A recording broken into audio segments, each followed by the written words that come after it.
Hey everyone, welcome back. Hope you're having a fantastic day so far. So far in 2025, since President Trump has come into office, they've made some pretty substantial, huge changes to Social Security. In today's video, we're going to be covering the changes that have already taken place, plus the new changes that have just been announced by the Social Security Administration. But before we go ahead and dive into it for today, if you would like to receive up to $200 in free stock or $200 in free cash, in a pinned comment below, I will be leaving a link to Robinhood. All you have to do is once you click on that link is just sign up for a free account and then simply link your bank account. You do not even have to make an opening deposit. At that point in time, Robinhood will be sending you one free stock worth all the way up to $200. And if you really just have the cash, all you have to do is once you receive the free stock is just sell for what it's worth and then transfer the cash value right back to your bank account.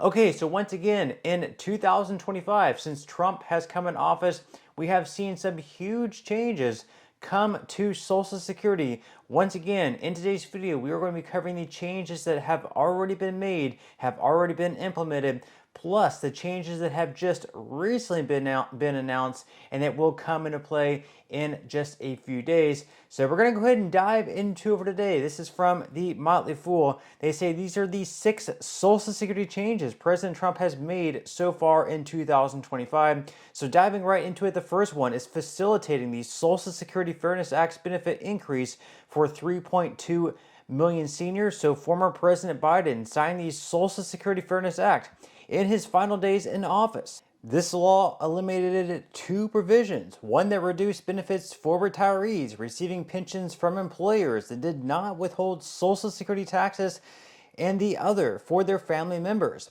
However, the Biden administration didn't have time to facilitate the benefit increases and the billions of dollars in back benefits the law called for that fell to the Trump administration. And though initially the Social Security Administration estimated that it could take up to 1 year for the 3.2 million affected beneficiaries to receive the extra money they're now entitled to, it was able to automate much of this change, and most affected seniors received a one-time payment for any back benefits they were entitled to in March 2025, and will see a permanent benefit increase with their April 2025 payment. So as they mentioned there, originally, when this bill was signed into law by Joe Biden, it was expected and released right on the SSA website that it would take up to 1 year for the benefit increases to take effect, plus the retroactive payments to take effect as well for those checks to start going out. But something the Trump administration did in the automation sped things up. So it went from being 1 year for the benefit increases to take effect to being just 2 or 3 months. So obviously, that was very, very good news. Now, the second change that has already taken place was terminating some Social Security office leases. So the Department of Government Efficiency, a Trump administration initiative headed by billionaire Elon Musk, lists several Social Security office leases among its list of savings generated thus far.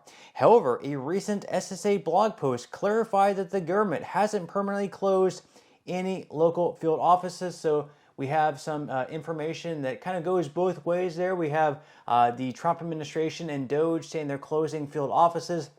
Yet, straight on the SSA website, they say that they have not closed any field offices so far. Maybe that's because the lease is like 1 year or something like that, and the lease does not end until June or July. So whenever June, July, or August rolls around, those field offices will be closing, as they will not be renewing their lease at those buildings or something like that. We will have to wait and see. Now, the third change that has already been made was reinstating the 100% overpayment recovery rate. So back in 2024, the Biden administration reduced the Social Security overpayment recovery rate to the greater of $10 or 10% of your checks. For example, if you received $1,000 in extra Social Security benefits due to a clerical error and couldn't pay it back right away, the SSA could withhold either $10 or 10% of your checks, whichever was larger, each month until it reclaimed the extra $1,000. Now, the Trump administration has reinstated the 100% overpayment recovery rate that was in place before the 2024 rule change, and this will apply to all overpayments that occur on or after March 27th, 2025. Now, overpayments that occur before this date will retain the 10% cap, as will supplemental security income overpayments. And if you can't afford to lose your checks due to overpayment recovery, you can always contact the SSA to request a lower recovery rate, and you can also request a waiver of overpayment recovery, and this may let you keep the extra money if you can prove to the SSA that the overpayment was not your fault and you can't afford to pay it back. So obviously, if you have been overpaid and you receive that letter from the SSA and you can prove in some shape or form that the overpayments were not caused by an error on your behalf and you did not know about it, it was all the SSA's fault, definitely request that waiver form, and at the very least, request a lower recovery rate if you cannot afford for 100% of your check to be withheld, which for a lot of folks, they can't afford for 100% of their checks to be, withheld. People who live paycheck to paycheck on Social Security and don't necessarily have tens of thousands of dollars sitting in their bank account to be able to pay back all the money that they were overpaid by over the years.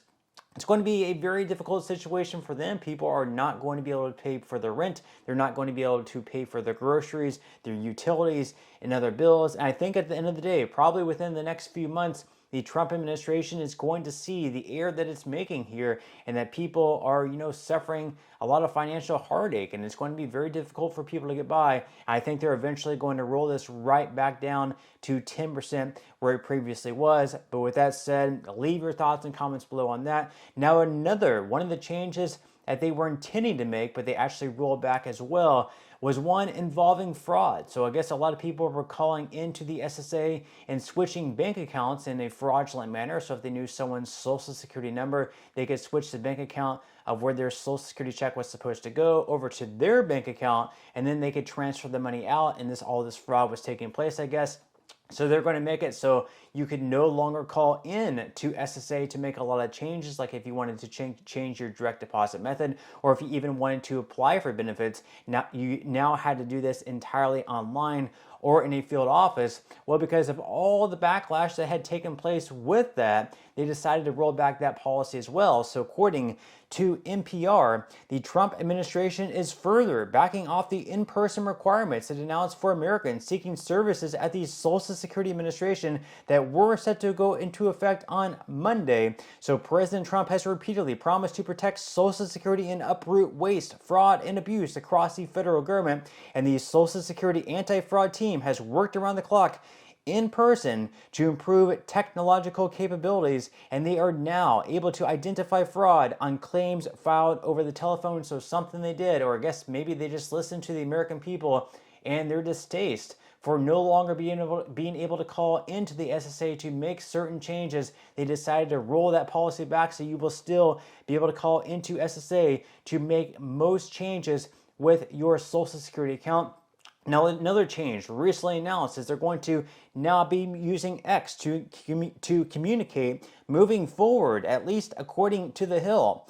So the Social Security Administration unveiled on Thursday that it would use the social platform X to make announcements going forward instead of traditional press releases or memos typically posted to the agency's website. So that's another change going forward as well. Leave your thoughts and comments below on that. And then finally, the last change that is going to be implemented very soon is that the Social Security Administration wants to make it so they no longer have to send checks out in the mail. Now, there are going to be some exceptions made. For example, if you don't have a bank account, I guess it can accept, direct deposits from the Social Security Administration. There will be an exception made for you, but basically the SSA wants to make it so they are no longer sending out checks. So the only method is going to be through, I guess, like a direct deposit.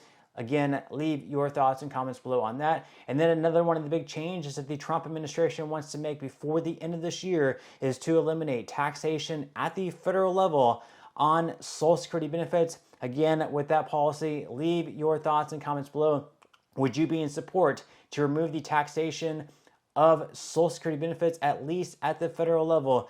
Leave your thoughts and comments below on that. But that's all we have for today's video, and I will see you in the next one.